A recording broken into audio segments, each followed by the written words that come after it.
Hey everybody, Travis here with the Alpine Geek. What I'm going to show you today is how to use caltopo.com to plan an off-trail trip.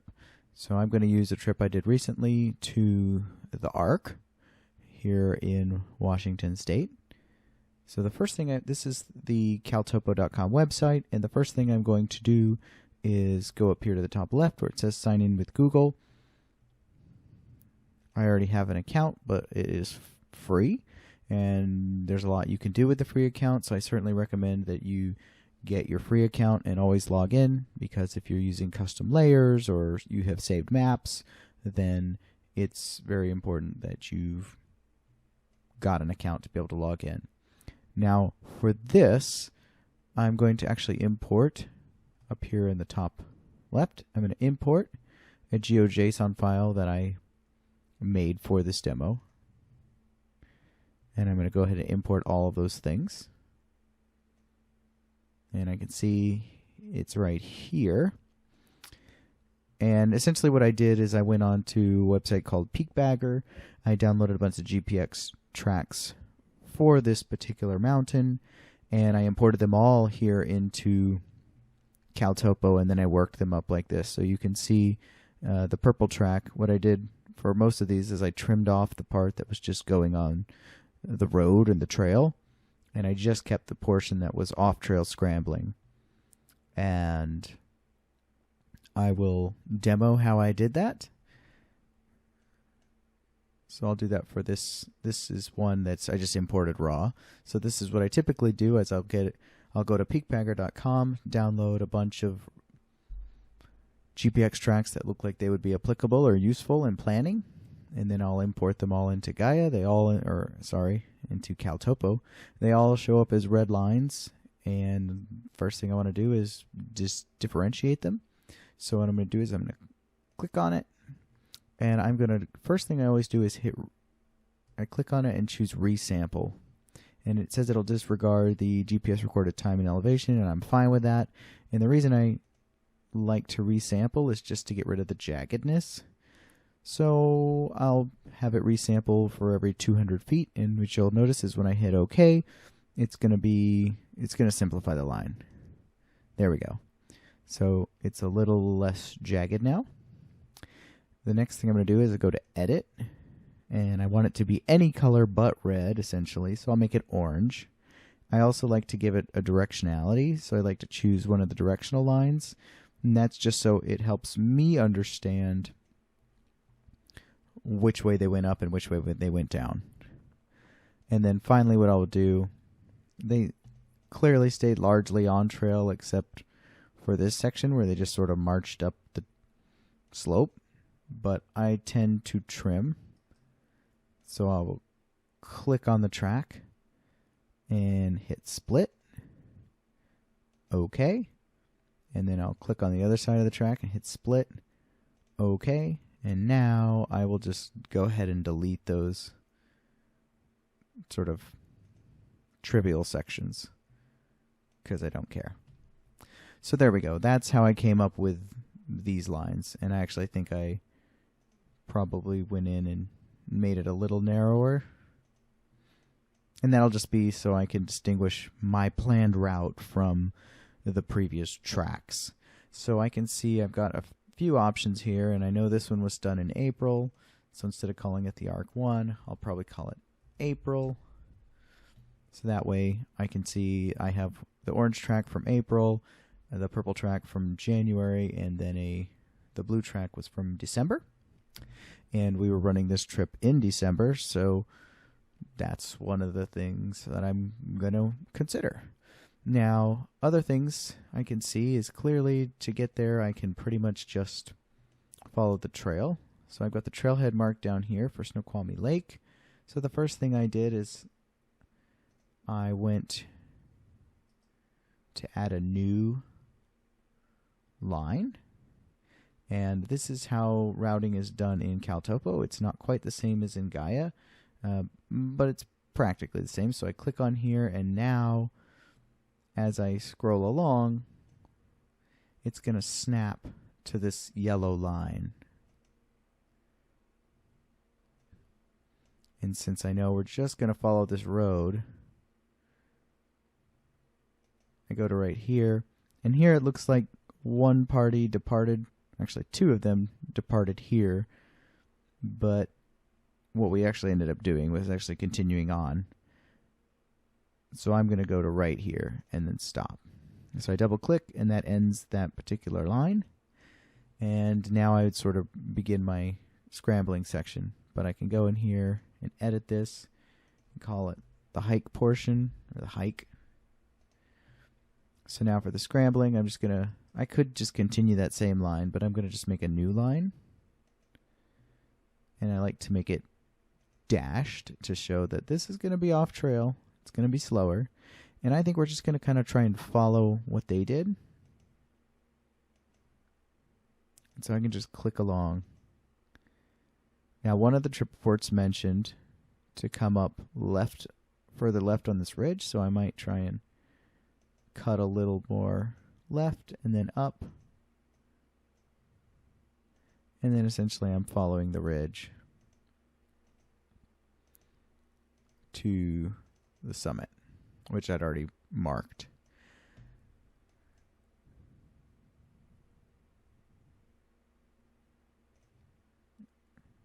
Okay. And that's the scramble portion. Now I can hide these. And so I can see kind of my planned route. Now something I might want to do is to kind of take a look at the immediate conditions. And so I'm going to go up here to the top right. This is where you access all of CalTopo's overlays and map layers. And I'm going to change the base layer. First, I'm going to change the base layer just to the basic satellite. And now I can kind of see, even though this was not the kind of conditions we encountered, because this was probably recorded, this satellite image was probably recorded in summertime and we were going in early winter, but it can be helpful even when the ground's covered in snow to understand what's underneath that.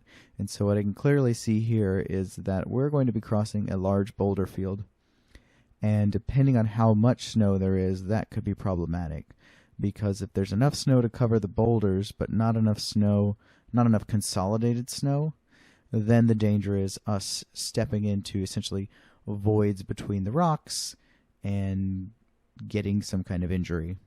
And so that would be one concern with this early season winter scramble, is trying to navigate this boulder field.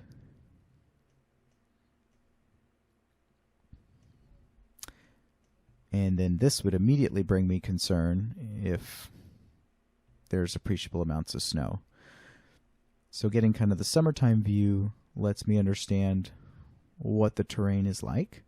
And then what I'll do is actually turn on what's called the weekly high-res satellite view. And it's not really high-res. I mean, it's high-res compared to their low-res, but it's not terribly high-res. And there's a big warning here that says this may become a subscription-only layer, which would be probably a good reason to switch to subscription. Now you notice it just turned my screen white. If I zoom out, I can see that because it's set to latest, that more often than not tends to be clouds. And so you can change that and go to 1 week ago. So 1 week ago, there was enough imagery. So I can see what it looks like. It suggests it's largely snow-free up until we kind of get to the scramble area. But then there's significant snow on the slopes. And the reality is we encountered more snow than what this satellite image suggests, but it can often be very helpful to understand at least a baseline. And sometimes there's just not trip reports that would give you that information. This can also be really helpful in the springtime when you're trying to gauge how things are melting out, and just similarly early winter to see how the snowpack's building up. So I definitely encourage you to look at the weekly high res, because if I go just 2 weeks prior, you can see it was snow free. So it went from completely snow free 2 weeks ago to having a significant amount of snow a week ago, and then when we actually went there, it had even more snow. It was basically snow all the way, essentially, from the parking lot. Certainly one of the considerations anytime I'm taking people out into the backcountry in the wintertime is the concern for avalanches. And one of the standard things that I would do when planning a winter trip is to kind of evaluate this route for that risk. Now, currently, our Northwest Avalanche Center is not publishing daily forecasts. It's still sort of in that preseason where there's some general information on conditions, but not the daily forecast. So one might be tempted, I'm going to go back to just a regular topo layer. One might be tempted to turn on the slope angle shading. And slope angle shading does exactly what it says. It colors the map based on the slope angle. But the problem is, if you look at this, you would just decide, I'm just going to stay home and I'm never going to go outside in the winter because every single mountain is a death trap. And that's because the slope angle shader is literally just slope angle. So one of the things that I do, and that's only possible in CalTopo, is you can actually create custom layers, custom shaders. You can actually create your own slope angle shader. So I don't tend to use this one, at least not for evaluating avalanche risk. I use one that I call the Avi screen, and I'm actually going to just create it from scratch so you can see how to do that as well. So I'm going to go over here to add new layer and choose DEM shading. And I'm just going to call this Avi Demo. It's fine that it's a transparent overlay. And the rule that I use is anything from 30 to 50 degrees where the tree coverage is less than 50%. And so I'm going to choose slope 30 to 45. 30 to 45 degrees. Canopy from 0 to 50%.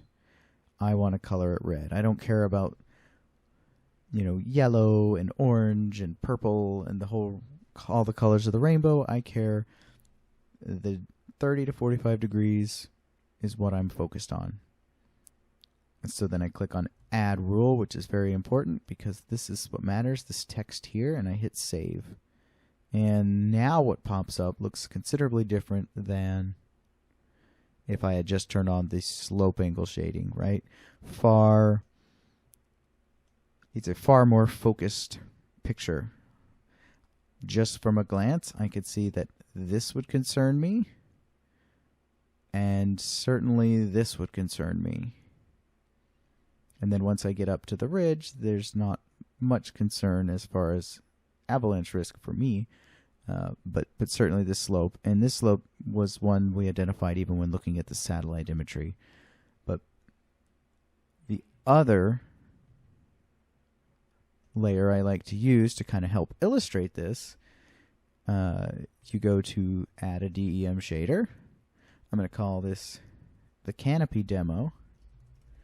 Now this one I do as not as a transparent overlay, but as a base layer. And I just say anything from 50 to 100% canopy, and then I just choose some light green to dark green. And what that does is it means that 50% canopy will be light green and 100% will be dark green, and it's a gradient between them. And now if I save that, it appears overlaid on top. And it appears as an additional map layer. And I can in fact adjust it. But essentially what it's showing, because my rule was 30 to 45 degrees, where the canopy was less than 50%. So anywhere that it's greater than 50%, even if the slope angle is 30 to 45 degrees, it doesn't color it in red.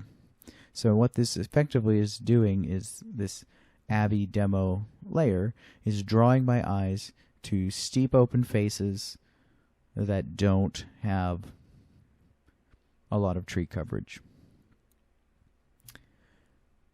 It's not a foolproof system, but it's certainly a tool that I would use. I think it's certainly more useful for understanding which areas I want to really focus on than just turning on the slope angle shader and trying to rule out everything. I would certainly use this in conjunction with satellite imagery.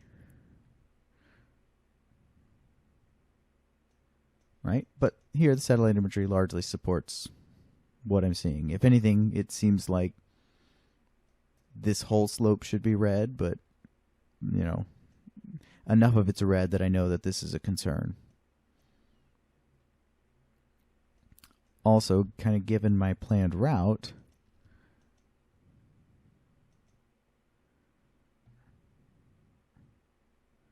yeah, I thought this might be, but then it turns out that that's on the other side of the ridge. So actually this should be fine. All right. I'm going to get rid of that layer. I'm going to turn off the Avi demo and just go back to the map builder topo. So one thing I might want to do, actually, go back to that, is I might actually want to mark this out. So I might add a new object, a polygon, and just kind of mark out this slope.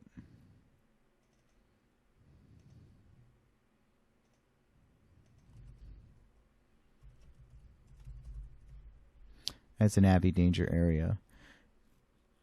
And the reason I might do that is I might not want to loiter here.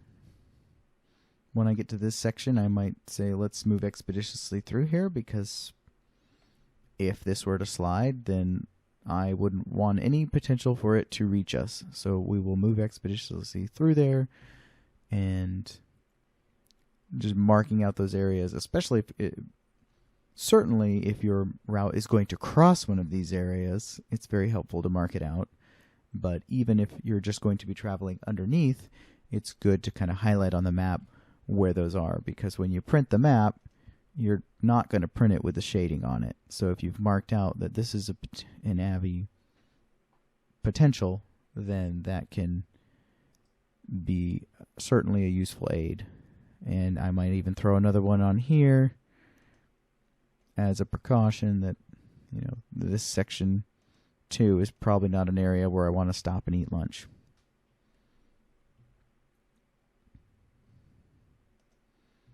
So now my map looks like this,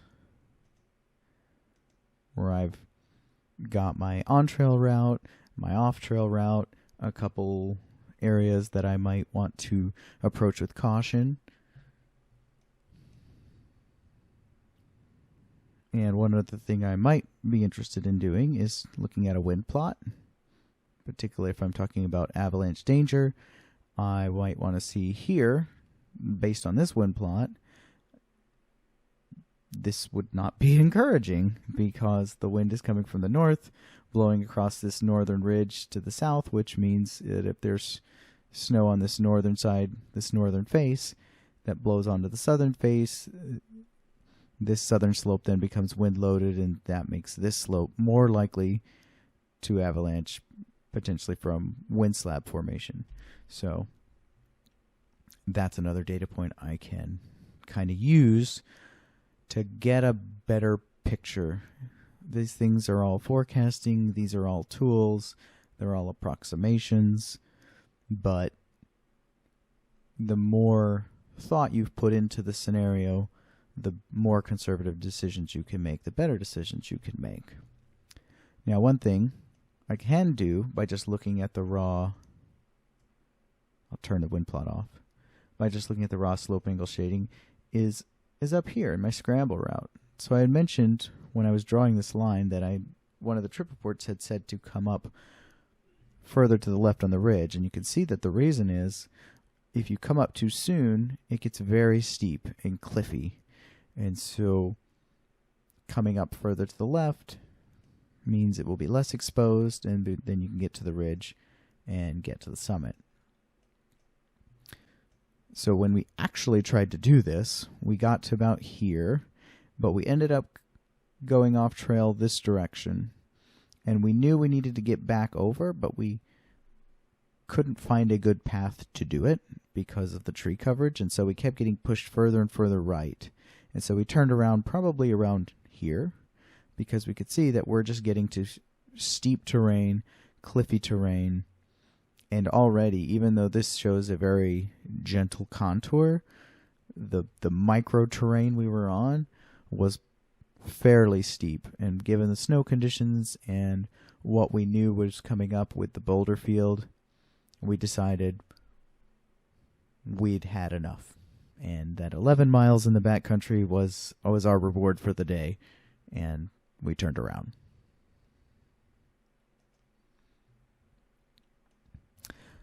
Now, this I would consider essentially done for a day trip. So what I would want to do now is print this, and Caltopo is easily the best place for printing maps that I have found. It's much better than Gaia. So I'm going to go up here to the top and choose print. Actually, I'm going to go to choose print and then print to PDF. All right, and now for printing a navigation quality map, and what I mean by that is printing a map that you can use your analog compass and all of your non-digital navigation tools with in the event that your phone or GPS die. These are the settings that I use. So typically it's going to be 8.5 by 11, but if you have access to larger paper, then more power to you. But when it comes to scale, I use 1:24. You want to check your compass or your tools to see what scales they support. Some support 1:50. Mine, it's 1:20. I think it's 1:24 and 1:50, but I like 1:24. Geospatial PDF is fine. Make sure you turn on UTM grid lines in case you need to determine your UTM positioning. You can also turn on Latin long if you want to. You can have both. Your datum, WGS84 is what I would stick with. If it's not that, I would be curious how it became not that, but you can switch it back. And then you can choose whether you want it to be portrait or landscape. Now, in this case, this whole thing fits on a single page. But if it didn't, I could actually add pages, and it will allow me to print on multiple pages. And what it will do, and I'll just do this as a demonstration, but it can be a little on the slow side. And that is generally true of Caltopo. It can generally be slow. All right, so here we have the overview page and then the two detailed pages. Now, I screwed up in that I shouldn't have printed this particular map. It's got a lot of color, a lot of shading, especially if you have just a general color printer. It's going to be really muddy. So for a demo, okay, but let me show you what you should really do. I'm going to back out of this, and I'm going to go and change my map to something else. Just like in Gaia, it is whatever map you have selected. I tend to like when they have it in Forest Service 2016 because it's nice and clean. It's got a little bit of color. It doesn't have any of the shading. This is the one I prefer. You can use whatever works for you. Do be aware that the Forest Service maps aren't always available. They're only available in Forest Service areas. So if it doesn't have it, then I might default to something like USGS, which is on here somewhere. No, scanned 7.5. That's the old USGS maps. So I might default to that. But when they have it, Forest Service 2016 is great. You can do Forest Service 2013 if you don't like the color, but I do. So then I can go to print to PDF. And now I could just print this on a single page. One thing you might do is print a zoomed out map if you wanted to be able to shoot bearings to distant landmarks and things like that. Generally, having something this zoomed in isn't terribly helpful for that. And there we go. And it looks nice and clean. The Avi danger is clearly marked. It's got my UTM grid lines. It's got my scale. It has my declination. It has everything I could really want. The one thing you have to be careful of is if you go to print this, and this will depend on your printer and so forth. If you are given the option for scaling, don't do fit to page, because as you saw when I did fit to page, it shrank it.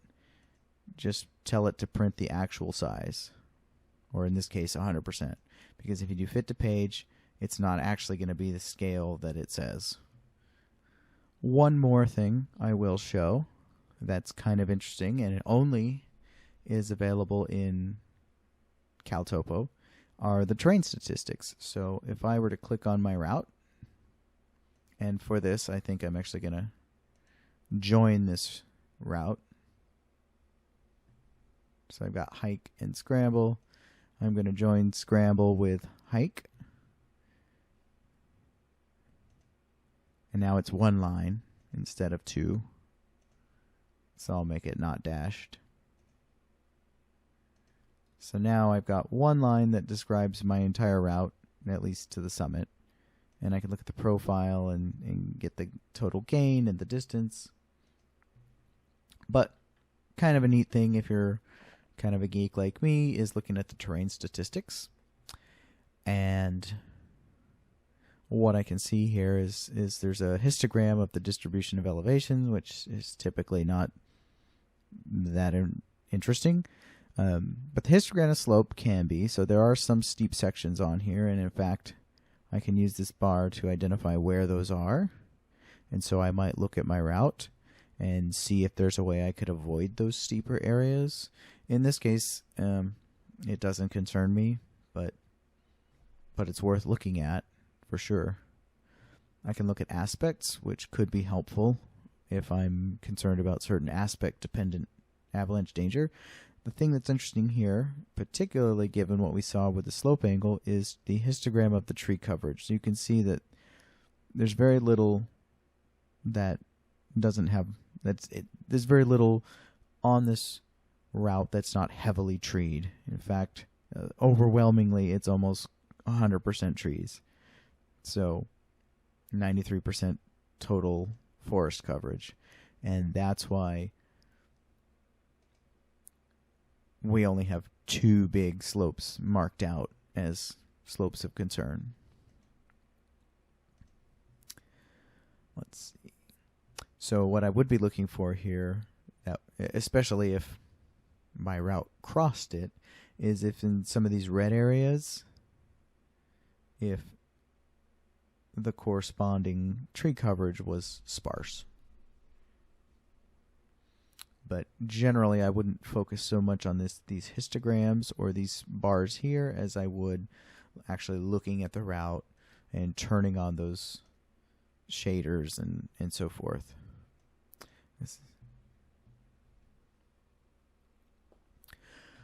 All right, and that's just some tips and tricks for how you can use some of the advanced features in caltopo.com to improve your off-trail and winter trip plans. If you have any questions, feel free to let me know. Otherwise, I hope I see you on the trail.